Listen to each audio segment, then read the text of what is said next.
Hello, അസ്സാം വലൈക്കും. അപ്പോൾ ഇന്ന് ഞാനിവിടെ ഷെയർ ചെയ്യുന്നത് നല്ല സോഫ്റ്റ് ആയിട്ടുള്ള ഇഡലിയാണ് കേട്ടോ. പൂ പോലത്തെ ഇഡലി എന്നൊക്കെ പറയുന്നില്ല, ആ ഒരു രീതിയാണ്. നല്ല സോഫ്റ്റ് ഉണ്ട് ഇത്. അതുപോലെ തന്നെ ഈ ഒരു മാവിൽ തന്നെ നമുക്ക് പല ദോശയും, മസാല ദോശ, അതുപോലെ തട്ട് ദോശ, നെയ് റോസ്റ്റ് എന്നൊക്കെ പറയുന്ന പല ദോശയും ഒരു ഒറ്റ മാവിൽ തന്നെ നമുക്ക് ഉണ്ടാക്കിയെടുക്കാൻ പറ്റും. അപ്പം നമുക്ക് നോക്കാം. അപ്പോൾ ഇതിന് വേണ്ടിയിട്ട് നമുക്ക് ഇഡ്ഡലി റൈസ് ഉണ്ടെങ്കിൽ ഇഡ്ഡലി റൈസ് ആയിരിക്കും ഏറ്റവും ബെറ്റർ, അല്ലെങ്കിൽ ദോശ റൈസിലും ഉണ്ടാക്കിയെടുക്കാം കേട്ടോ. ദോശ റൈസിലും നല്ല പെർഫെക്റ്റ് ആയിട്ട് ഉണ്ടാക്കിയെടുക്കാൻ പറ്റുന്നുണ്ട്. അപ്പോൾ ഞാൻ ദോശ റൈസാണ് കേട്ടോ എടുത്തിട്ടുള്ളത്. അപ്പോൾ 3 കപ്പ് ദോശ റൈസ് എടുത്തിട്ടുണ്ട്. ഇതിൻ്റെ കൂടെ 1 ടീസ്പൂൺ ഉലുവയും കൂടെ ചേർത്തിട്ടുണ്ട്. അപ്പോൾ ഇത് കുതിർത്ത് ക്ലീൻ ചെയ്ത് വെച്ചിട്ടുള്ള അരിയാണ് കേട്ടോ. ഞാൻ 3 കപ്പ് എടുത്തിട്ടുണ്ട്. നിങ്ങൾക്ക് ഇത്ര വേണ്ടാന്നുണ്ടെങ്കിൽ കുറച്ചെടുത്താൽ മതി. അപ്പോൾ നമ്മൾ എത്ര അരിയാണ് എടുക്കുന്നത് അതിൻ്റെ നേരെ പകുതി ഉഴുന്നെടുക്കണം. 3 കപ്പ് റൈസൊക്കെ ഞാൻ 1.5 കപ്പ് ഉഴുന്ന് എടുത്തിട്ടുണ്ട്. ഓക്കെ, അപ്പോൾ നേരെ പകുതിയാണ് ഉഴുന്നെടുക്കേണ്ടത്. അപ്പോൾ നമുക്കിതൊരു ബ്ലെൻഡറിലോട്ട് ഇട്ട് കൊടുക്കാം. അപ്പോൾ ആദ്യം റൈസ് ഒന്ന് അരച്ചെടുക്കാം, എന്നിട്ട് സെപ്പറേറ്റ് ആയിട്ട് ഉഴുന്ന് അരച്ചെടുക്കാം.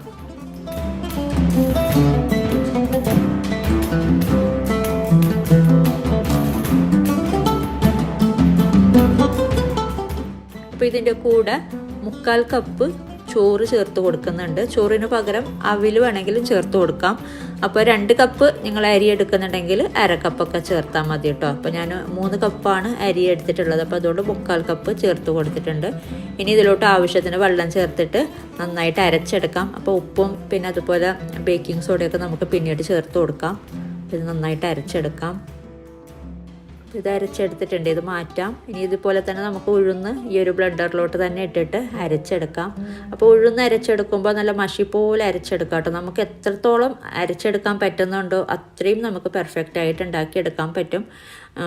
ഇഡ്ഡലിക്കാണെങ്കിലും സെയിം ആണ് കേട്ടോ. ഞാനൊരു സെയിം അളവാണ് ഇഡ്ഡലി ചെയ്യുന്നുണ്ടെങ്കിലും അതുപോലെ മസാല ദോശ ചെയ്യുന്നുണ്ടെങ്കിലും.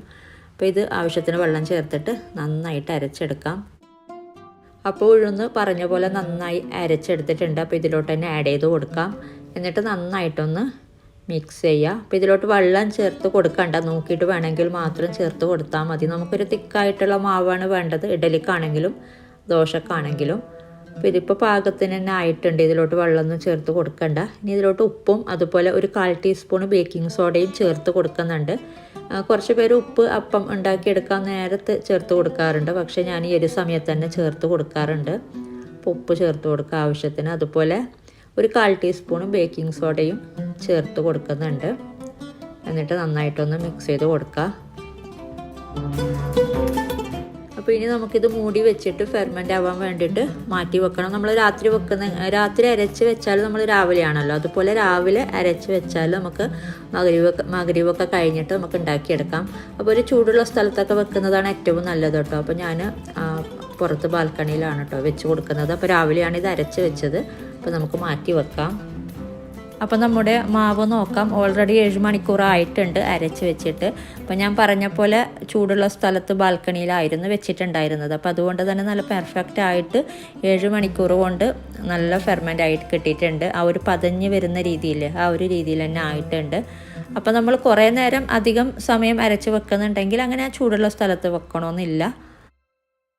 അപ്പം നമുക്കിത് ചുട്ടെടുക്കാം. നമുക്ക് ബാക്കിയുള്ള മാവ് നമുക്ക് ഫ്രിഡ്ജിൽ സ്റ്റോർ ചെയ്ത് വെക്കാം കേട്ടോ. പിന്നീട് നമുക്ക് ദോശയോ അങ്ങനെയൊക്കെ വേണമെങ്കിൽ ഉണ്ടാക്കിയെടുക്കാം. അപ്പോൾ ഇതുപോലുള്ള സ്റ്റീമറാണെങ്കിൽ ഞാൻ എപ്പോഴും ഈ ഒരു ആദ്യത്തെ തട്ടിൽ ഞാൻ ഒന്നും ചേർത്ത് കൊടുക്കാറില്ല. പിന്നീട് അതിൻ്റെ മുകളിലോട്ടുള്ള തട്ടിട്ട് കൊടുത്തിട്ടാണ് കേട്ടോ എന്തെങ്കിലും ചെയ്യുന്നെങ്കിൽ ചെയ്യാറുള്ളൂ. ആദ്യത്തെ തട്ടിൽ ചിലപ്പോൾ വെള്ളം കയറും തിളക്കുമ്പോൾ. പിന്നെ അതുപോലെ വെള്ളം നല്ലോണം കുറവായിട്ട് ചേർത്ത് കൊടുത്താൽ പെട്ടെന്നത് വെള്ളം വറ്റിയിട്ട് അങ്ങനെ പ്രോബ്ലം വരാറുണ്ട്. അപ്പോൾ അതുകൊണ്ട് ഞാൻ പാകത്തിന് വെള്ളം ചേർത്ത് കൊടുത്തിട്ട് ആ ഒരു തട്ട് അതേപോലെ അങ്ങ് വിട്ട് കൊടുക്കും, ഒന്നും ചേർക്കാതെ. പിന്നെ നമ്മളിങ്ങനെ മാവ് ഒഴിക്കുമ്പോൾ ഫുള്ളായിട്ട് ഒഴിച്ച് കൊടുക്കാണ്ട, ഒരു 1/4 ഭാഗം ഒഴിച്ച് കൊടുക്കാം. അത് വേകുമ്പോൾ പിന്നെ പൊങ്ങി വരുന്നുണ്ടല്ലോ. അപ്പോൾ അതുകൊണ്ട് 1/4 ഭാഗമായിട്ട് ചേർത്ത് കൊടുക്കുക. ഇതുപോലെ എല്ലാ തട്ടിലും ഇതുപോലെ ഇട്ട് കൊടുത്തിട്ട് നമുക്ക് വേവിച്ചെടുക്കാം. പിന്നെ ഈ ഒരു തട്ടിലൊക്കെ എണ്ണ തടവി കൊടുത്തിട്ടുണ്ട്.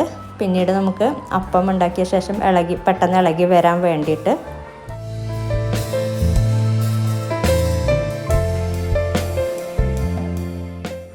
ഇനി നമുക്കിത് വേവിച്ചെടുക്കാം. ഓൾമോസ്റ്റ് ഒരു 20 മിനിറ്റോളം വേവിച്ചെടുക്കാം കേട്ടോ, ഒരു മീഡിയം ഫ്ലെയിമിൽ. അപ്പോൾ അപ്പോൾ ഇത് 20 മിനിറ്റോളം വേവിച്ചിട്ടുണ്ട്. അപ്പോൾ നമുക്ക് നോക്കാം.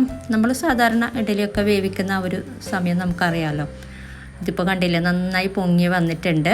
അപ്പോൾ ഇത് വെന്തിട്ടുണ്ട് കേട്ടോ. അപ്പോൾ ഇത് നമുക്ക് മാറ്റാം.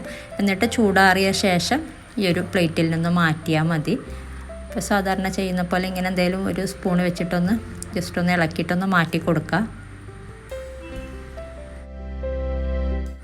അപ്പോൾ ഇത് കണ്ടില്ലേ, നല്ല സോഫ്റ്റായിട്ട് കിട്ടിയിട്ടുണ്ട്. നന്നായി പൊങ്ങി വന്നിട്ടുണ്ട്. അതുപോലെ നല്ല സോഫ്റ്റായിട്ട് കിട്ടിയിട്ടുണ്ട്.